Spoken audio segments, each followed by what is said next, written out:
So where I want to go from here is I want to start killing I want to start killing all these limiting beliefs that everyone has. So, like, as you're sitting there in these meetings with the guys from Genghis, I'm sure that you heard them. I'm sure that you heard these limiting beliefs around, oh, well, we can only do this and we can only do that. But again, you came at it from first principles because you were a total outsider. So, what were those limiting beliefs that you heard that ultimately you were able to question and challenge and overcome? I think the same that everybody else says, that restaurants have thin margins. Like, I think that is a limiting belief. Like, you don't have to have thin margins. You go back to any business. I use these examples all the time. If you're a lawnmower company and you do, 500,000, like average restaurant today does 750,000 a year in sales. So if you're any business doing 750,000 a year in sales, guess what? You have thin margins. Is it the business problem? Is it the industry? Or is it just you, right? So everybody just says, well, restaurants have thin margins. Well, they don't. They have thin margins because the average restaurant sales is 750,000 a year. Talk to someone that's doing 1.5 million, 2, 3 million a year in sales, and they're not saying they have thin margins. They have a pretty healthy margin, right? So you have to you have to cross-reference the percentages with the dollar signs.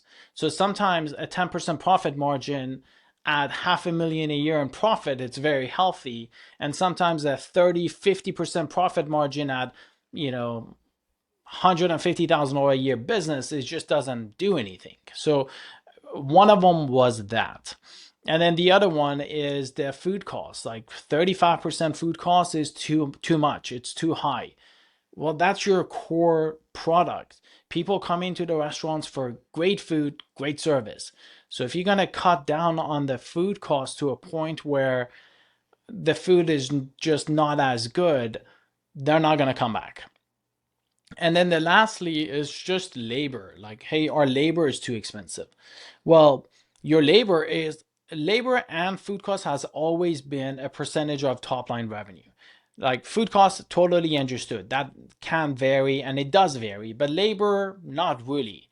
Because if you go from 1 million a year in sales to 1.2 million, that extra 200,000 is like $500 extra on a daily basis. Labor doesn't have to shift that much. You're not increasing your labor. So the percentages don't really add up as well as they should. In fact, if you go from 1 million in sales to 1,000,002, your labor percentages drop because you use the same labor, but you've increased your sales. Now you're, 20, if you were 30% of 1.2 million, now you're at 25% of that 1.2 million, same dollar value. So I think those limiting factors still exist. And a lot of these successful people, that's what they do. Like Elon Musk is notorious for breaking everything down to first principle. I believe there was a story of him that's like they were putting this thing in a Tesla, this part, I don't remember what it was, and he went around and asked everybody, what is this and why is it there, where so and so said it, and then he just kept going around and nobody gave him an answer, and the thing was, well, let's just remove it totally. So you don't want to really fine tune a broken process. You want to break it down and rebuild it from grounds up. Well, and I think that Vivant is actually a beautiful example of this and a beautiful example of first principles. I think that, of all of the technologists I talk to, like everybody is so excited with these new, shiny things. That is not Vivant. Vivant is easily one of the most boring businesses ever, ever, right?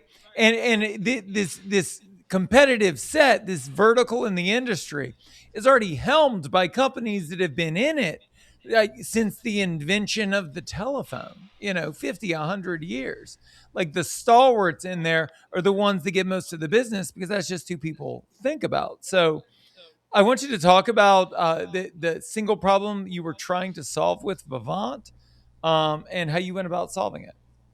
100%. So at the core, you're absolutely right. Vivon is the absolute most boring business, but we have billions of dollars that run on our network. Billions of dollars that if we were to go down, Like there will be several $billion of sales that will be impacted. We're the core infrastructure layer that powers the restaurants.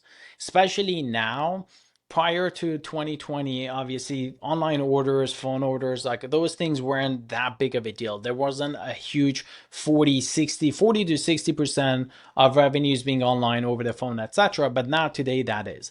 So when you lose infrastructure, meaning internet, phones, a switch, a firewall, a Wi-Fi device, any of those core infrastructures that go down, guess what? It's immediate revenue loss. It's immediate increase in labor percentage, because remember, labor is always a percentage of your sales. So sales plummet, but labor doesn't go down because you still have to have staff there, because the internet may come up in and come back online in an hour, 3 hours, or 5 hours. So you're just gonna have to keep people there. So we're that core infrastructure that protects that revenue and ensures that when Hamed goes to order online or places a phone call or goes to Uber Eats, DoorDash, etc., and wants to hand over money to you, that you're able to accept that payment. And then same thing with in-store transactions, that you don't use offline transactions. Typically offline 5 to 7% decline, etc. Why deal with all that? We built an infrastructure around what we refer to as high availability. So no matter what happens, we've looked at it again. We're talking about first principles. So that's what we did internally. We looked at it from first principles. What can go wrong? What can go wrong that will impact that business negatively? Meaning, i.e., they lose money. So there's internet as a single point of failure. So what do? We used to add a single backup. Now we add two backups, AT&T and Verizon, of course. We monitor the primary internet. We fail it over to one of the carriers. If that doesn't work because there's a 5G upgrade, or if there may be like low service maintenance, whatever, we fail over to the next one. Then we have the next single point of failure, which is the firewall that goes in the store. So when that goes down, what do? So we challenged every single step and we put a solution in place to prevent that from happening. And by the way, like everybody is aware, like Dave's Hot Chicken is one of our big customers. We built this infrastructure outside of the restaurant industry and then brought it in because of Dave's. It took us, 13 months or so, working closely with the Dave's team, Leon, and the Dave's team to bring costs down so that it's actually manageable for the restaurant. And we looked at every single point of failure and we said, okay, if this happens, what are the negative complications? Is the revenue loss worth the risk or not? If it wasn't worth the risk, we just put in a solution in place. Well, it's interesting because it's not something anyone ever thinks about, right? Until it's Saturday night at 8 p.m. and you've got to pull out the knuckle dusters to process all of these credit card transactions because your internet went down. It's just something you take for granted, kind of like your health, until you don't have it. What's interesting is as a protective layer, one would think that it would be more expensive than all of the solutions that are out there today. But that's not the case. So, how are you able to offer a guarantee that it's never going to go down, this with this zero outage guarantee, and price it competitively against everyone else has already been using? Absolutely. So great question. So we do a few things. One, we guarantee uptime. So no internet outages, no phone outage, no Wi-Fi outage. We guarantee that. Then the second part is consolidation of providers. So instead of using 5 or 6 different providers, we bundle everything in one.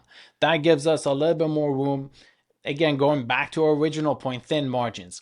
If you look at our deals, we have thin margin on every single deal because we bundle it in and we price it so competitively that it's just at that edge. But we're still profitable. Why? Because we just do so many of them, right? The volume makes up for the thin margin. And nowadays, it's just, you don't find a lot of businesses that you get to triple your price and have a 80% gross profit, right? Software, things like that, yes. But in our side, like we're infrastructure layer, it's just expensive to run it. So again, thin margins on each deal, but we aggregated, we bundled everything in, and then we allowed the volume to make up for the difference. And then we just keep doing more and more of it. And at some point, you cross over that tipping line. Again, even we're comparing restaurants to my own business, Vivant, and we're essentially the same. We had thin margins, we had high labor costs, we had high product costs, all of that. And the way that we overcame that is by growing to 1 million. That was a big milestone. Then growing to 5 million, now growing to 10 million, and then we're aiming for 20 million next year. So how do we overcome that? Sheer volume. So we bundled everything in, kind of going back to answering your question before I got sidetracked, but bring in everything under a single umbrella, avoiding all these outages, and then eliminating those finger pointing, and then just competitively pricing it so that the deal still remains profitable, but as we continue to scale, it adds all into that bucket. So yeah, it's not typically, we're actually, in fact, I was looking at a deal before this, 62 locations. The customer is switching over to us. They have internet, phones, and PCI, internet phone service and PCI through somebody else. We're adding the backup internet. We're adding intrusion detection, prevention, etc. And we're still $3,700 a month cheaper than the solution that they have in place, which is bonkers. Like, and again, like a lot of people just don't know. So that's why we do what we do. We go in, we gather all the invoices, we do a full cost analysis, and then we put the solution in. And by the way, when I say $3,700 cheaper, that's $3,700 cheaper, but we also added our security services, our backup internet, our firewall to the mix. So after those expenses, additional expenses, quote unquote, we're still $3,700 cheaper. How do we do that? Again, we shop it around, we find the best available provider, we bundle it all in, and then we try to be super competitive in pricing. What I hope people listening don't ignore is the conversation we were having kind of at the top of this, which was you were quoting all these statistics related to the industry about like the average revenue of a restaurant and all of that. To be transparent, for the audience, like you and I are friends, like we're friends in real life. And what we connected on was industry and love of this industry. And I think it's hard to love something without understanding it deeply. And you are someone that has invested a lot of time and a lot of effort in really digging in, really trying to understand the industry from all angles across multiple tiers of dining, across multiple regions. What inspires that level of curiosity and how do you learn? Great question. You're absolutely right. I believe so much in the industry, and I deeply wanted to help the industry. And I think, by the way, to a tune of millions of dollars, not 1 or 2 millions, like millions of dollars in investment in this industry. I think restaurants are amazing businesses. They're difficult, but so is everything else. If I give you a car wash, I guarantee you someone's going to complain that car washes have all sorts of problems. It doesn't matter what type of business you're in. If you're a technologist like me, I deal with the similar problems as you are in a restaurant. But I'm so bullish in the restaurant space that I invested millions of dollars trying to solve one problem. Kind of going back to that statistic that you mentioned. From 2008 until like 12, 13, the problem even today is the same. The customer retention side. So, I said we have thin margins and we price everything super competitively. We bundle it, da da da da da. But what I actually left out is our average customer right now has been with us for 8 years. Our longest paying customer has been with us for 23 years. So that customer for the past 23 years has been mailing a check every single month for the past 23 years. So restaurants haven't figured that out. 70% of the customers that go into the restaurant for the first time, they don't go back. Why not? So I started asking those questions. Well, why don't they go back? And I started talking to restaurateurs. Why aren't they coming back? Well, we don't know who they are. We don't have their contact information. We don't know how to send them a message or whatever, etc. Like it all boiled down to we don't have their data. We don't have their contact information. We don't know how to reach out to them to bring them back in. Therefore, we just are okay with this fact that we're only have to operate with 30% of our customers. So I notoriously built a company around that concept. Um, I'm still super passionate about the topic, and I'm helping other people now bring that to market because I kind of veered off of that, and I've stepped away from that because it was just I was I did that twice. The first time was in 2014. I was way too early. Imagine I was trying to solve the problems that everybody is solving in 2025, 2026 in 2014. In fact, there was an article of me, I couldn't believe it, but in 2014 there was an article on Fast Casual website that quoted me saying back then there was no AI. It was we called it customer intelligence. How do we gather the customer intelligence data? How many kids do you have? How often do you eat? Are you vegetarian? How much money did you spend? Which locations do you visit? And then how do we use that data to drive more retention? So we tried to solve that back in the day. We were way too early. Technology wasn't available readily, and the company failed. And then I restarted in 19, and then the second time it didn't go as well either. It was just, but now everybody's waking up. In the last couple of years, you've seen a lot of customer data platforms that are gathering the data, but there's still a huge gap. The gap between, again, when I go back to my own experience, when I was talking to the restaurateurs, one, they don't have the data. I think that problem is fixed. But then the next step is, what do I do with the data? How do I put that data in place?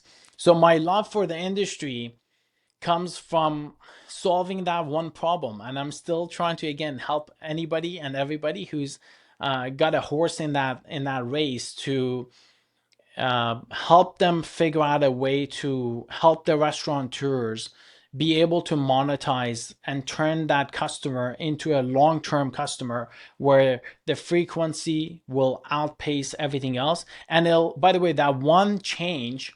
So when I look at something, I'm looking at what's my highest leverage, meaning least amount of input, highest amount of output.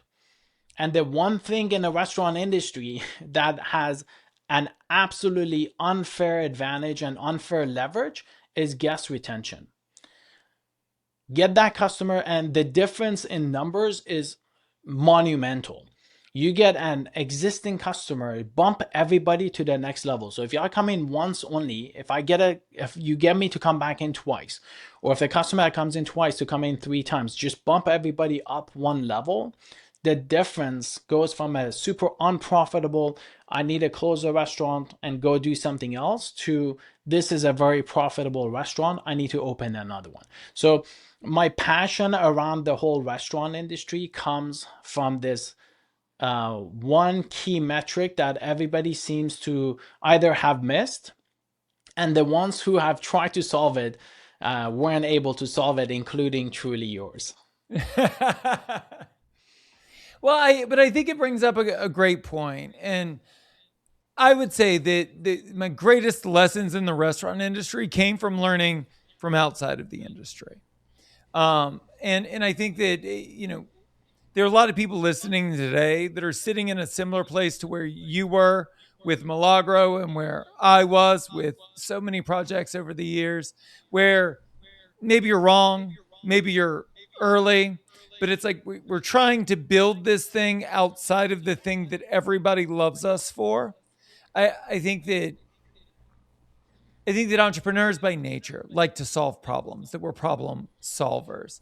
But I think so often we would all be best served by looking at what's working in our businesses and doubling down on that. Because I think as an outsider, it's really easy to see it in someone else's business, right? I did it with you. I was like, everybody loves Vivant, right? Like you've got insane traction and all of this retention. There's no churn. People love you. You're cheaper and better than everyone else. Hang on one second. I'm getting reverb. Um,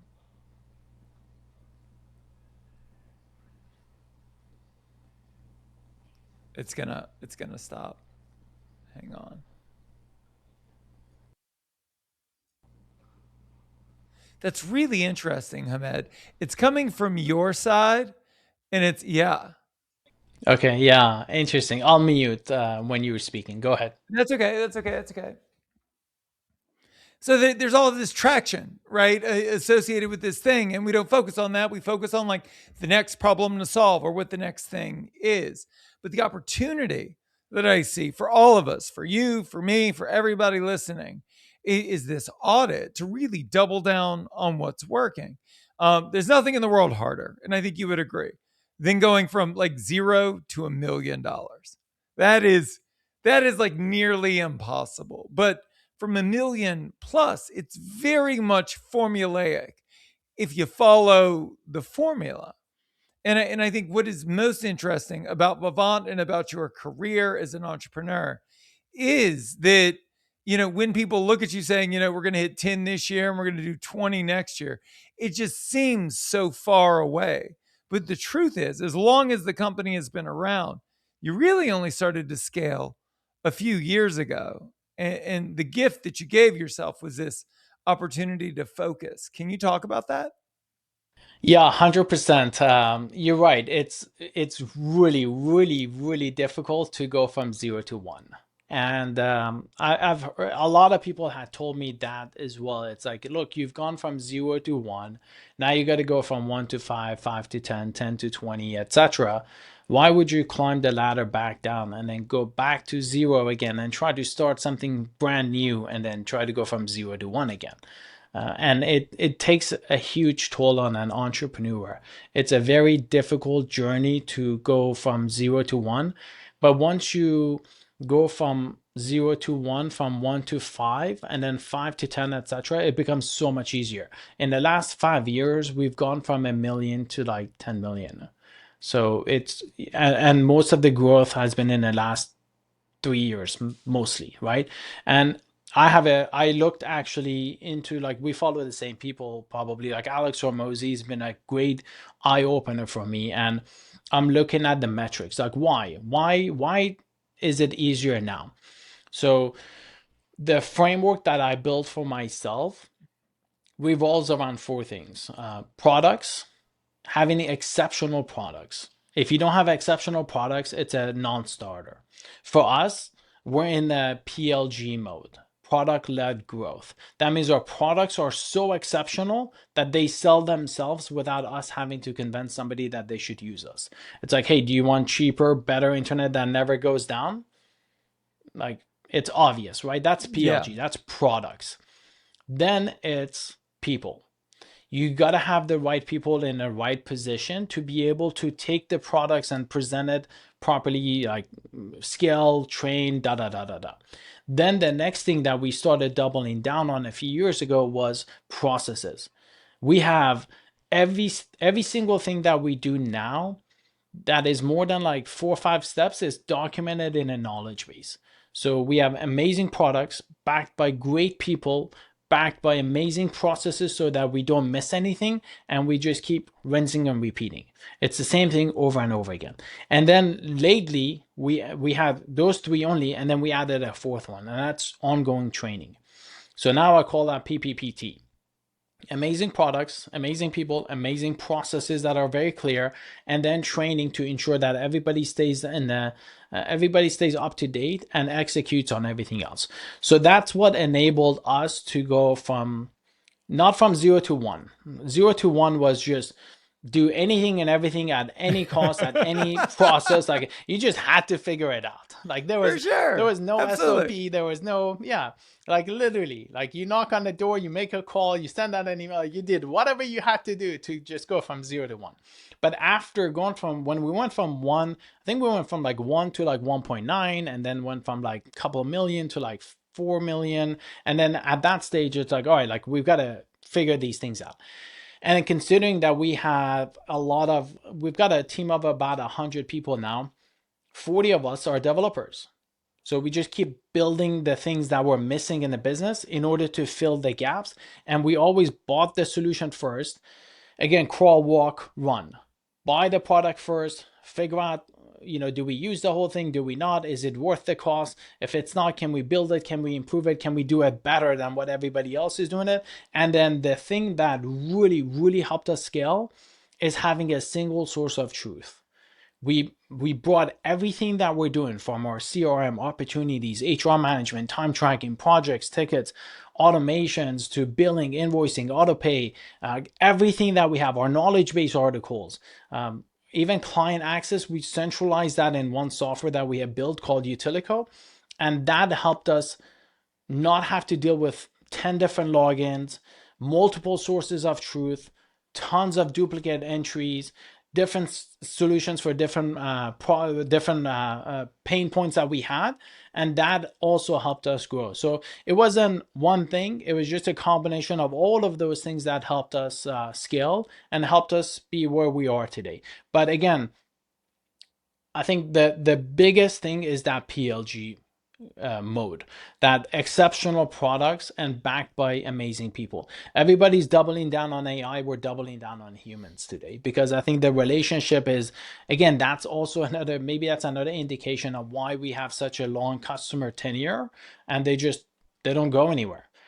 Because when, first of all, things don't go wrong because of, again, exceptional products, right?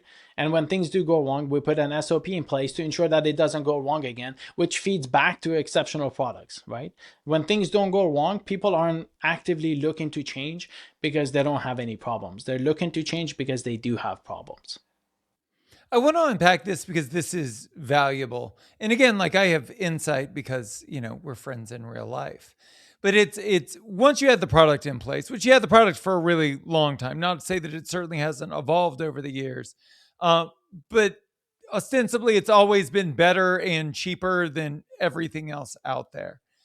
I think that the lesson for so many of us, myself included, but I think back to the independent restaurateurs and how like they've got a great product. They've got a best in class product. And so once you do that, the next thing you have to invest in is people and process. It's when, as a coach, when I enter a new restaurant, like the first thing I'm looking at are the assets, right? Like, what does their menu look like? Is it properly engineered and designed to make sure that we're hitting their target per customer average spend? I'm looking at their events pack and their catering pack. Are these things built to sell? Have we eliminated decision fatigue? And then once we've done that and we know that we have these perfect tools, then it's really about team. And the way that you scaled was through best in class salespeople who had best in class tools.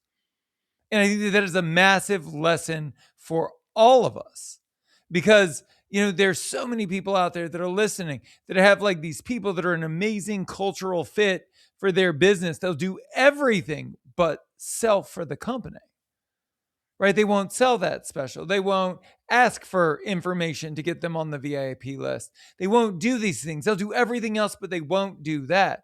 But sales is the lifeblood of these businesses. And so if we invest heavily in best in class salespeople, give them best in class tools to sell a best in class product, success is a foregone conclusion. You just need to survive long enough to see it.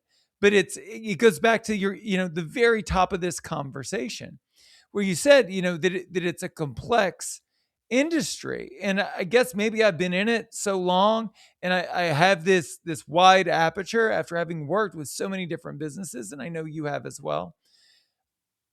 I see it as simple, not to say that it's easy, but that it's very simple. And you look at your solution and the elegance that Vivant provides, as opposed to like the complexity, the customer frequency, and creating that level of solution would provide.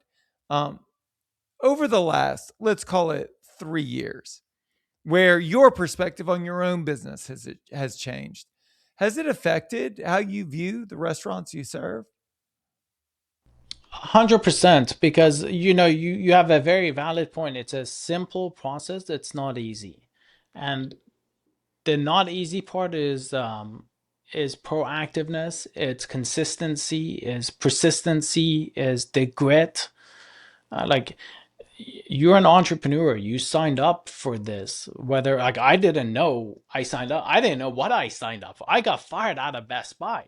Like, nobody told me that, hey, now that you've opened this can of worm, you're gonna get punched in the face every single day and you're gonna have to show up to work next day, otherwise you're SOL. Like, some people get thrown in like I did, and some people just choose that journey because they enjoy it. But I think ultimately what I've learned is No matter what type of business you're in, whether it's a restaurant, whether it's a technology company, whether it's open AI, we're all trying to do the same thing.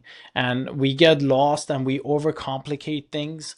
And that overcomplication ends up hurting every single one of us, every single entrepreneur. And I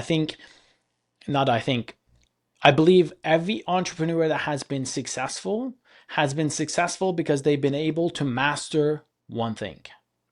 And that one thing is simplification. They've been able to simplify their entire business into a simple sentence. We protect your revenues from internet, phone, and Wi-Fi outages so you never lose money. Like, to us, that's what it was.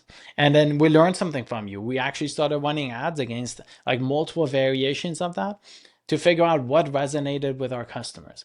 And that's all we say. We don't like the technology is cool. Like I love the Lambos. Like they do this, they have a top speed of this, they do all that. Like, listen, dude, I'm not buying it for the top speed. I can't drive it at 209 miles an hour. But what I could do is when I sit in it, I get that feeling. It's the emotion that goes around that. And then a lot of people in the restaurant industry have figured that out as well. That's why you have these fine dinings that, we're talking to somebody that's doing anywhere from, 20 to 40 million a restaurant in sales, 20 million in a single restaurant, upwards to 40 million.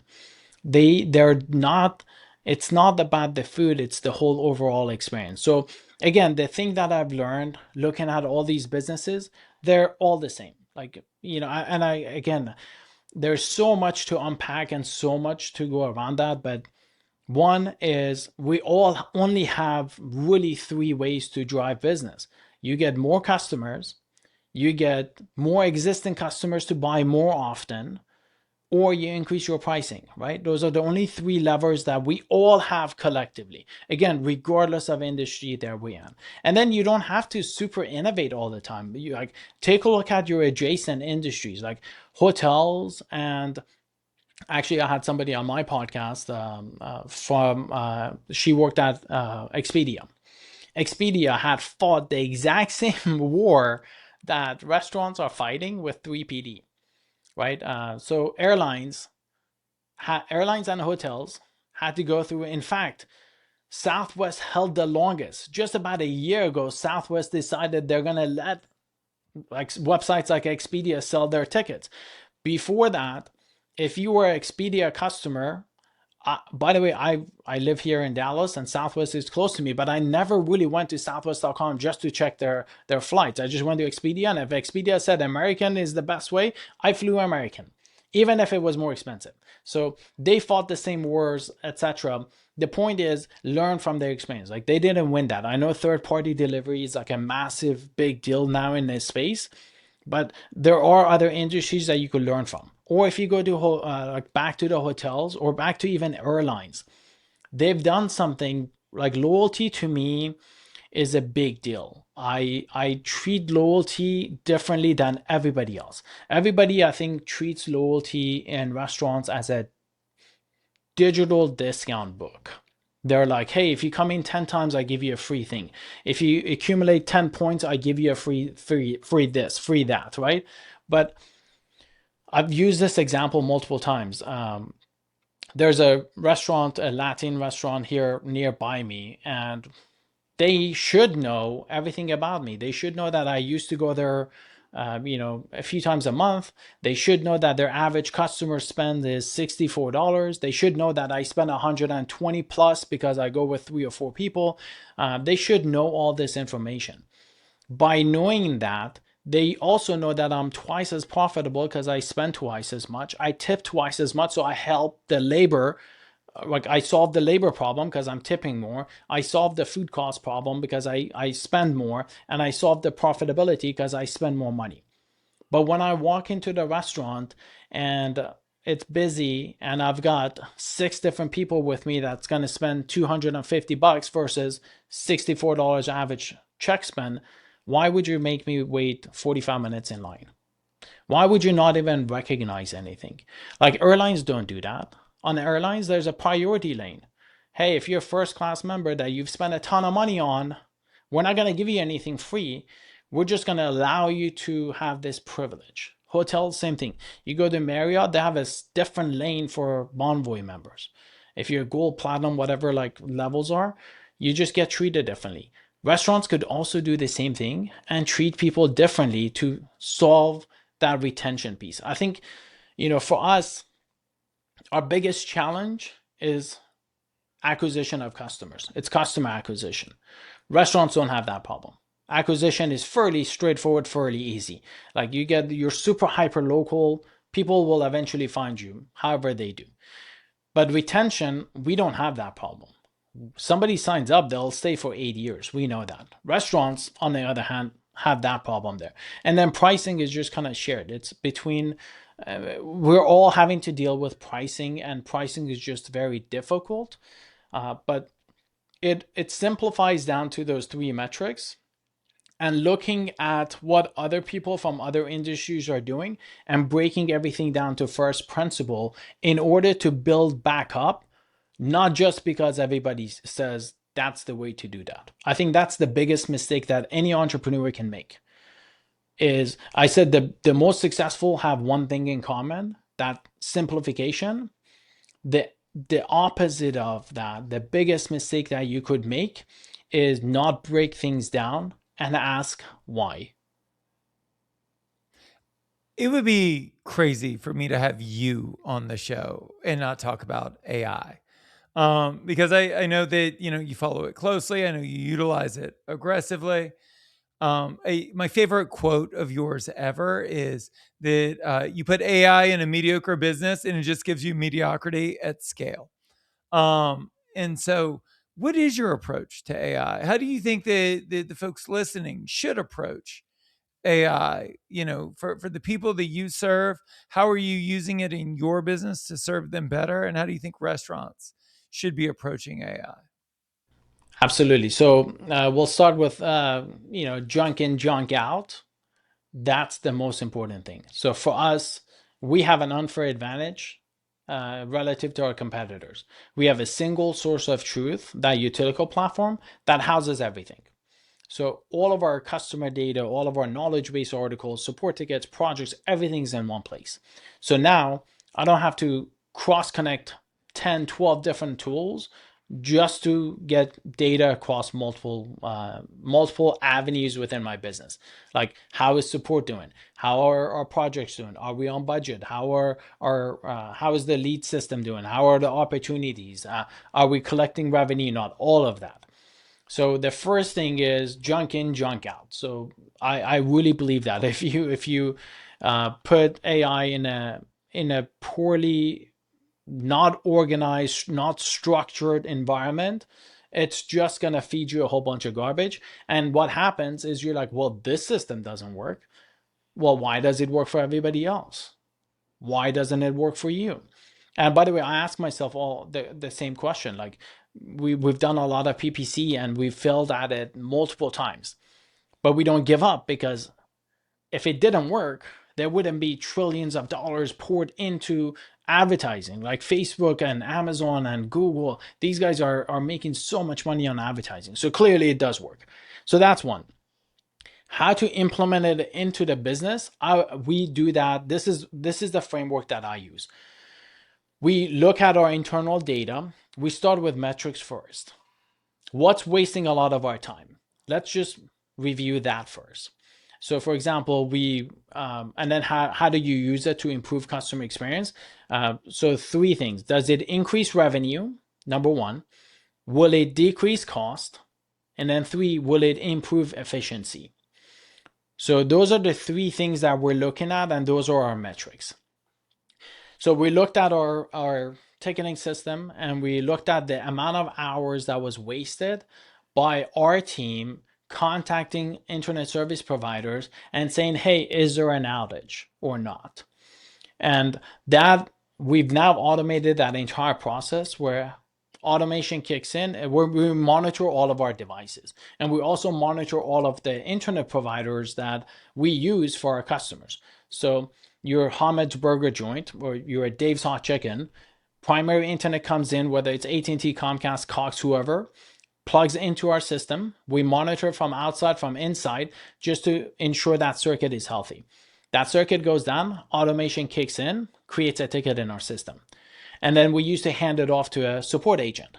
But today, that ticket gets created, gets handed over to the AI. AI looks at the customer's account number, address, name, phone number for the ISP, picks up the call, calls the ISP, gives them the relevant information, says, hey, is there an outage? If there's an outage, it automatically documents a ticket and it checks back in like 6 hours, and then it starts the process all over again until it's restored. And then for us, like that, and by the way, like that was our phase one. We always also do things and like break it down into small chunks so that you don't try to climb Mount Everest in one go, right? It's just very difficult and it's not feasible. So now that we've got this, in fact, this rolled out about a week ago, and now we're going to start testing and figuring out, is it working? How well is it doing? Fine tune it, and then go to version 2 where, hey, there is no outage. The ISP just needs to be rebooted. The modem just needs to be rebooted. And then our system has access to go on the backend and just reboot that device and get the customer back online using their primary. So that's the impact that it's going to have on our customers, and that's how we're utilizing it. That's like one specific case. I know with AI, a lot of people are saying, oh yeah, we use AI. Well, what do you do? Oh, I just ask it, hey, what's the score game between Portugal and England today, right? It's like, well, that's not AI. That's like, you just replace Google with your AI engine. Like AI needs to be used at more sophisticated levels because the functionality, the capability is already there. I was trying to figure out how to end the conversation, and I was thinking about how unapproachable you might seem helming this $10 million company that is trudging towards 20 million and all of that, and it just doesn't feel very David and Goliath. But for a lot of independents, it feels that way, right? Like they feel like they're this small single unit place competing against all of these huge stalwarts. And I thought it would be valuable to call out the fact that, like, Vivant is going to do $10 million this year, which is amazing. AT&T's market cap is 143 billion. You're tiny, and I always go back to it. And it's because I love you as a human. Um, but like I always go back towards, like, you are an American immigrant that came to this country and decided to take on $1 billion publicly traded companies, um, with your idea that you could offer more value for less money. And it's so beautiful. And, it's we're coming off July 4th, and this country's been around for 250 years. And I think what you've done is so special and so amazing. And I think that it wasn't always beautiful, especially in the first couple of years. And so for the people that are going through what Seth Godin would call the dip, right? Um, what advice would you have for them? What advice would you give yourself? Year one, year two, that would have served you well based on what you know now. Yeah. By the way, it was an overnight success. I mean, I got fired from Best Buy in 2003, and I didn't really hit the $1 million mark until like 18 or 19. Yeah. So it took a awfully long time. But people say it's easier to grow from 1 to 10. That's absolutely true because you have everything else figured out. The hard work is 0 to 1. So if I had to start over again, um, man, I would take all my frameworks and just like everything I've learned from Hormozy, Dan Martell, like all these different legends that are in this space, and just condense it down. So, like a few key things that I think I would absolutely implement from day one. These are the things that I've implemented in my own company and I still use today. Like the Dan Martell's 131, it's super powerful. One problem, three recommendation, or three solutions, one recommendation. So that's how we, by the way, you could use that with your employees. You could also use it with your customers. Your customers don't care how big you are. They don't care about how the hows. What they care about is the benefit of it. So, hey, Mr. Customer, you've got internet outages that are costing you tons of money. Here are the three options. You do nothing, you put in a backup internet, it's going to cost you more money, or you do X, whatever that third option is. This is my recommendation. Which one fits you best, right? So that's one great framework. The other one is the Hormozzi's, like why people fail. I haven't given it a name yet, but like ensure that you have clear expectation. Ensure that like when you're talking to somebody, this is what I want you to do. Do you understand what I'm expecting? Then do you know how to do that job? Do you know when you need to deliver it by? Set a clear deadline, and then have a roadblock. So when you hit a roadblock, what do you do? And then the fifth thing that he says is, do you have the motivations to do that? And for me, my team members, like I've had a pretty interesting journey through entrepreneurship, obviously starting the company in 2003, going from video surveillance to like telecom to software. I still like don't know how to code. And, you know, when I went to school, I went for biomedical engineering. So I was supposed to be sitting in front of a computer and designing an artificial heart or a CT machine. But look at where I am today, right? And then throughout the whole journey, I also learned how to trade and made a lot of money, lost a lot of money. But it taught me another thing. Like it's self-regulate that emotion and then be able to learn the mistakes, pick up, and then just go to work next day. So the 131, the expectation and just being resilient, being so greedy. And my employees were asking me for a while, it's like, look, what's the key to success? In fact, funny story. So my former partner that I started the first version of Milagro with back in the day, I was having a conversation with him and he asked me the same question, like, how do you just take a punch in the face and then just show up next day as if nothing has changed? And I'm like, well, I mean, like, what other option do you have? And now he's like, every time I run into a hard problem, I ask myself, what would Hamed do? And then I just, that's what I do. So I started writing things down. Like, why are people that are around me and myself, like, how did we become successful? And it boiled down to these 7 things. 1, be very structured. 2, be very organized. 3, be persistent. Actually, so hang on.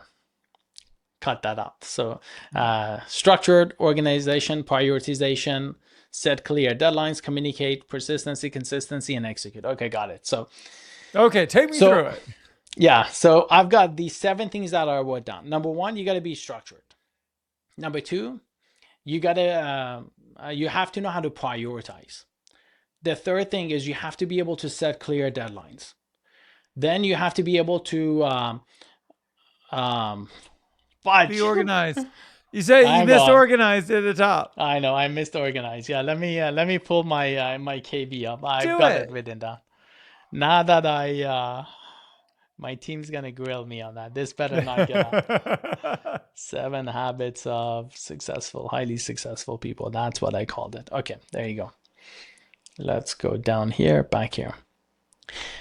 All right, take 3. Action. Here we go. Here we go. So these 7 things are the core foundation of all the people that I know around me that have been successful. They share these traits. 1 is they're very structured.